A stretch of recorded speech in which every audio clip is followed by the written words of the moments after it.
Hey everybody, Jessica with Sculpistry here, and I was asked to bring this tutorial back. This is the Funnel Cake Topper. It's one of my older tutorials, so I hope you enjoy.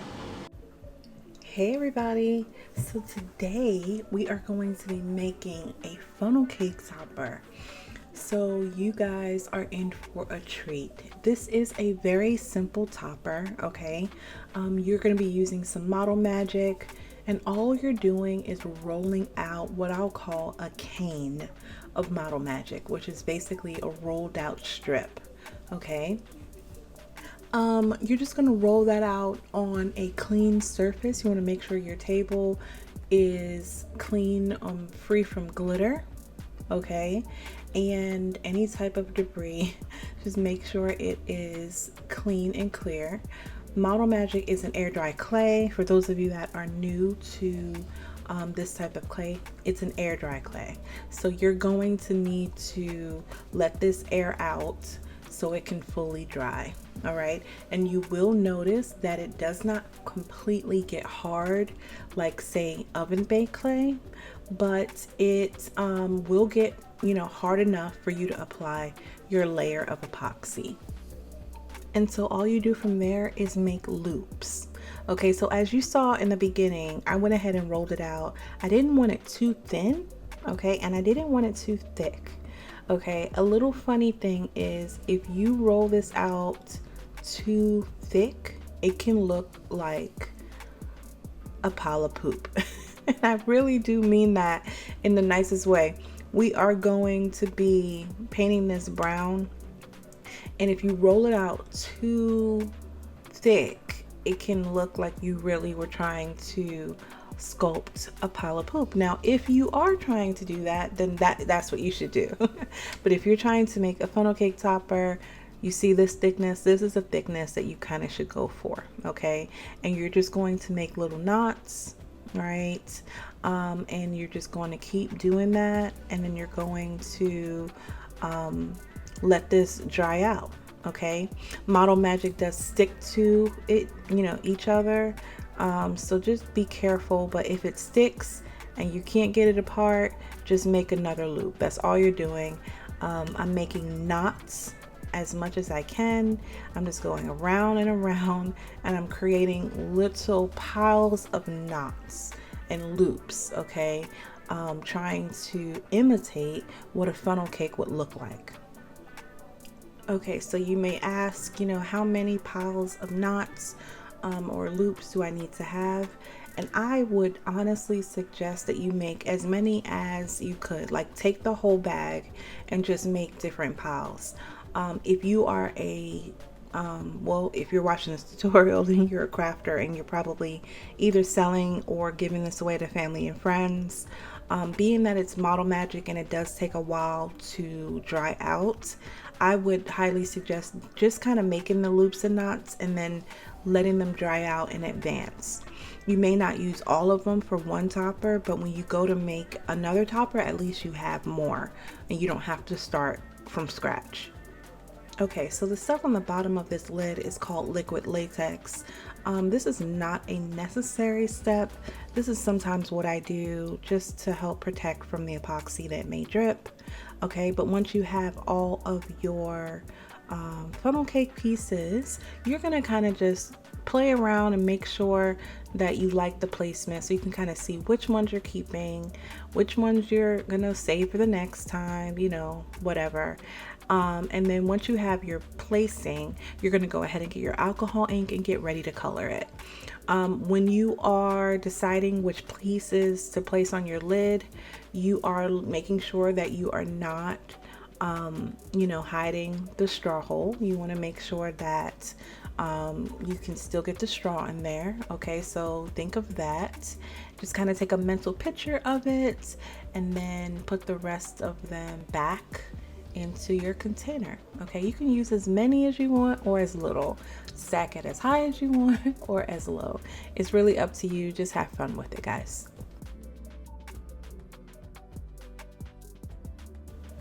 Okay, so the alcohol ink that I'm using is Caramel by Tim Holtz or Ranger inks. I forget which one, but I got it at Michael's. It came in a 3-pack.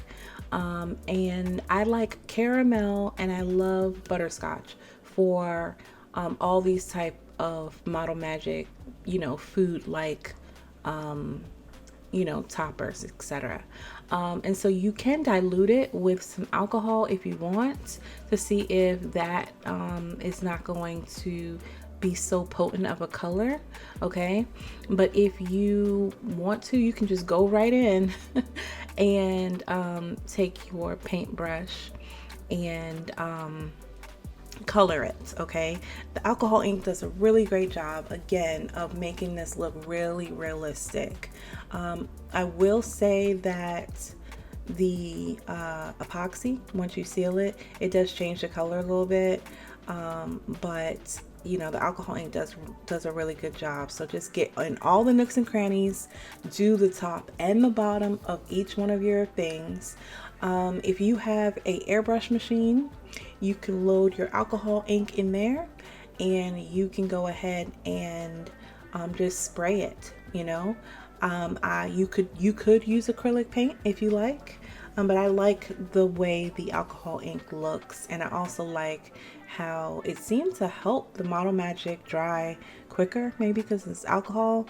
But yeah, I'm just painting this on and getting in all the nooks and crannies. I am using that other alcohol ink mixture just to kind of help spread that alcohol, so I'm not having to use as much.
Going to epoxy this. All right, we have to epoxy the front and the back, or the top and the bottom. Okay, we can't just place this on our lid and just epoxy the top, because what happens if water gets underneath? So we want to go ahead and epoxy the entire thing, the front, the back, you know, sides, to make sure it's completely sealed. Okay, and you just want to take your time and, you know, get in all the nooks and crannies. Then you're going to place it down on your mat, let this cure, and then you're going to go ahead and do the other side once it cures. Okay.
Okay, the first step, we're rolling out the model magic. Second step, we're making the knots. Third step, we are coloring the knots. Fourth step, we're epoxying the front and the back of the knots.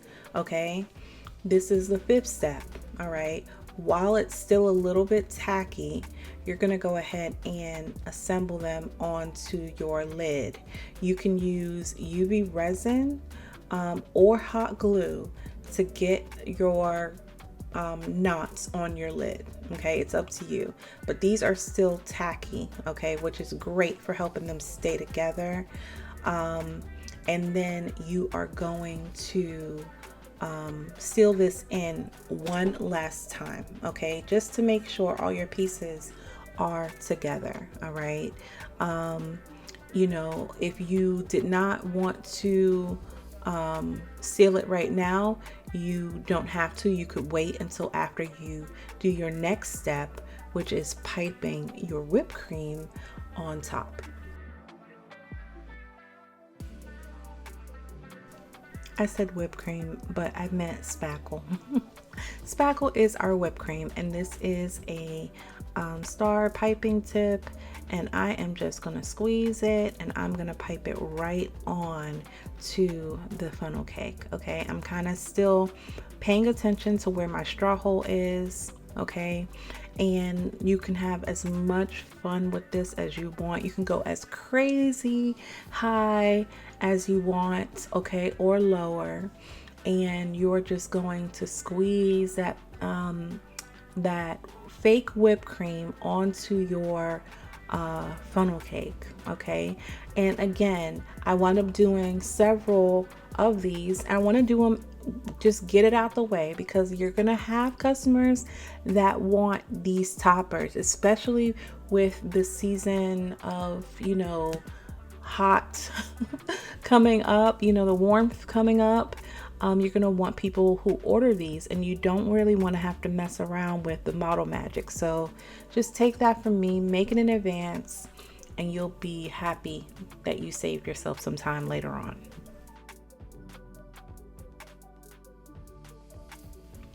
Okay, so we are nearing the end. Okay, I went ahead and sealed my whipped cream, my fake whipped cream, and my funnel cakes together, so everything's all nice and glossed up. And now I'm adding my drip. Okay, I love a strawberry drip using, you know, watermelon as the color, alcohol ink. Okay, and I'm using regular fast set epoxy. It works very well for me. You can use I'm quite sure you could use UV resin for your drips if you like, but it's up to you. And then I'm just going to pour this right on top. I'm gonna add some berries and, you know, jazz it up, and that's pretty much it.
Okay, so you can get these molds off of Amazon, off of Etsy.